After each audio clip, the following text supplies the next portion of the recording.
आज पढ़ने वाले हैं regions of the north northern plains. The northern plains is divided into four regions. हमने क्या कर रखा है, नदर्न प्लेन्स को 4 भागों में टोटल डिवाइड कर रखा है, जिनमें पहला है Bhabar. The Bhabar region is a narrow belt of level surface in the northern plain. जो भाबर का जो एरिया है ना, वो क्या है, वो उत्तर के समतल मैदानों में एक छोटी सी सकड़ी सी बेल्ट है, यानी कि बेल्ट होती है उस तरीके से संरचना है जो नदर्न प्लेन्स में है।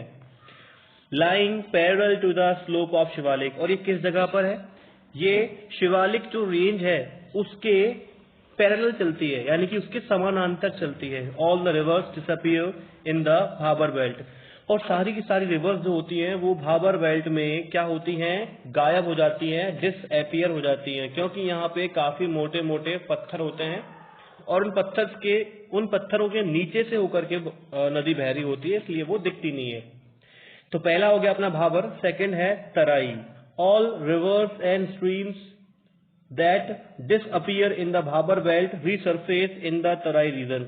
यानी कि वो सभी की सभी नदियां और धाराएं जो भाबर बेल्ट में गायब हो जाती हैं, दिखना बंद हो जाती हैं, वो तराई रीजन में दिखना वापस से शुरू हो जाती हैं।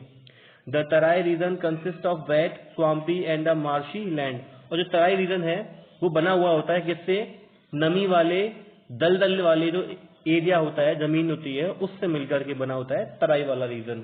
Earlier it was thickly forested with a lot of wild life. पहले क्या था, जो ये एरिया है तराई वाला, ये काफी ज्यादा घना जंगल हुआ करता था, जिसमें बहुत ज्यादा मात्रा में वाइल्ड लाइफ हुआ करती थी, अलग अलग टाइप के जानवर हुआ करते थे। But now most of the forest have been cleared for agriculture land. लेकिन अब क्या है, अब ज्यादातर जो हिस्सा है जंगलों का उसको साफ कर दिया गया है, किस चीज के लिए, एग्रीकल्चरल एक्टिविटीज के लिए। And to settle migrants from Pakistan after independence.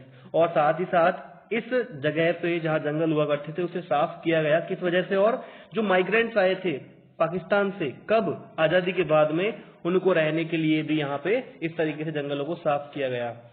Some forest still remains hair. लेकिन फिर भी आज भी कुछ जंगल हैं जो यहाँ पे बने हुए हैं। Dudhwa national park is located in this region. और उनमें से ही एक नेशनल पार्क है दुधवा, जो कि यहाँ पे विद्यमान है। तीसरा पॉइंट है Bhangar. It is the largest part of the northern plain. जो ये भागर है ये काफी बड़ा, या यूं कहें सबसे बड़ा पार्ट है नदर्न प्लेन्स का। And is formed of older alluvial. और जो ये भागर वाला पार्ट है ये पुरानी एलुवियम जो होती है उससे, सॉइल से मिलकर के बना होता है। This reason lies above the flood plains of the river. और जो ये भागर वाला एरिया है ये फ्लड प्लेन्स जो है, यानी ऐसी जगह जहां पे हर वर्ष नदियों के द्वारा बाढ़ आने का खतरा रहता है या बाढ़ आती रहती है, उन जगहों से थोड़ा सा ऊंचाई पे स्थित है। क्यों, क्योंकि यहाँ पे पहले नदी बहती होगी, उसने सेडिमेंट लाके इकट्ठे कर दिए होंगे, जिससे वो जगह काफी ऊंची हो गई होगी। हमें ध्यान रखना है पहले और तीसरे में, पहला है भाबर और तीसरा है भागर, और अगला है खादर।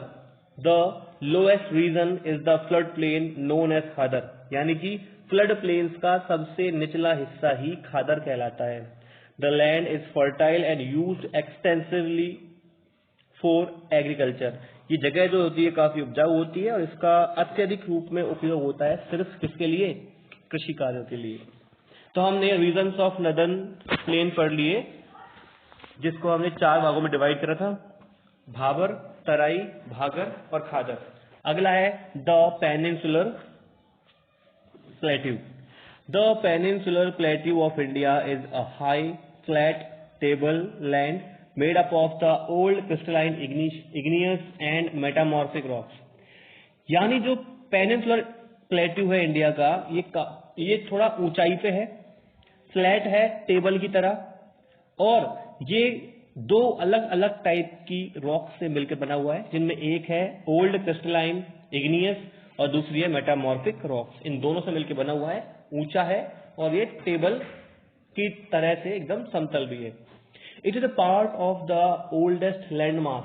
और जो ये पेनिनसुलर इंडिया वाला जो पार्ट है, ये दुनिया के सबसे पुराने लैंड मास का एक टुकड़ा भी है। बिकॉज इट वॉज फॉर्म, क्योंकि इसकी उत्पत्ति या इसकी संरचना बनी थी किस तरीके से, ड्यू टू द ब्रेकिंग, टूटने की वजह से, and drifting of the Gondwana land, और साथ ही साथ गोंडवाना लैंड के खिसकने की वजह से। यानी कि ये क्या था, गोंडवाना लैंड का एक हिस्सा था जो वहां से टूटा और खिसक के यहां आ गया। The plateau has wide and shallow valley and rounded hills, और जो प्लेट्यू है इसमें हमें वाइड एंड शैलो यानी कि काफी चौड़ी और उथली हमें वैलीज देखने को मिलेंगी, और राउंडेड हिल्स, गोलाकार ली हुई हमें यहाँ पे पहाड़ियां भी देखने को मिलती हैं। Parts of the peninsular plateau. अब हमने क्या कर रखा है, पेनिनसुलर प्लेट्यू को भी कुछ भागों में बांट रखा है। देखते हैं आगे कौन कौन से पार्ट है। The peninsular plateau is broadly divided into two parts, namely the central highland and the Deccan plateau. हमने पेनिनसुलर प्लेट्यू को दो भागों में बांट दिया है, पहला है सेंट्रल हाईलैंड, दूसरा है डेक्कन प्लेट्यू। तो पहला है central highland, the part of the peninsular plateau stretching to the north of the Narmada river including a major area of the Malwa plateau is known as the central highland. यानी कि peninsular plateau जो है उसका एक भाग जो कहां से कहां तक विस्तार करता है, जो नर्मदा रिवर के नॉर्थ तक विस्तार करता है, और इसमें शामिल है मालवा का पठार भी। इसको हम इस हिस्से को, इस एरिया को हम सेंट्रल हाईलैंड के नाम से जानते हैं। The Vindhyachal range is surrounded by the Satpura range on the south, और साथ ही साथ क्या है, जो सतपुड़ा रेंज है उसने विंध्याचल रेंज को क्या कर रखा है, घेर रखा है, सराउंड कर रखा है साउथ दिशा में, and Aravalli on the north west, और साथ ही साथ इसी सतपुड़ा ने अरावली को भी वेस्ट में घेर रखा है। The further extension towards the west gradually merge. अगर हम आगे इसका विस्तार करें तो ये धीमे धीमे क्या होता है, मर्ज हो जाता है, मिल जाता है किसमें, with the sandy desert of Rajasthan. Rajasthan का जो रेतीला जो इलाका है डेजर्ट का, उसमें जाकर के। यानी कि हम लोग यहाँ पढ़ रहे हैं सेंट्रल हाईलैंड की आखिरकार स्थिति कहाँ है, कैसी है, और कहाँ से कहाँ तक ये सिचुएट करता है, कहाँ से कहाँ तक ये स्थिर है। The rivers which mainly drain this region are the Chambal, Kali Sindh, Betwa and the Ken from the southwest to northeast, thus indicating the slope. अगर हम सेंट्रल हाईलैंड की बात करते हैं और यहाँ पे भी स्पेशली रिवर्स की बात करते हैं, तो यहाँ पे जो रिवर्स हैं वो कौन कौन सी हैं, चंबल है, काली सिंध है, बेतवा है, केन है। ये सब क्या होती हैं, साउथ वेस्ट से नॉर्थ ईस्ट की ओर फ्लो होती हैं, और इस फ्लो के कारण, इस फ्लो से हम लोग पता लगा सकते हैं कि आखिरकार स्लोप का है। हम जानते हैं नदियां हमेशा जहां स्लोप होगा, ढलान होगी, वहीं जाएगी।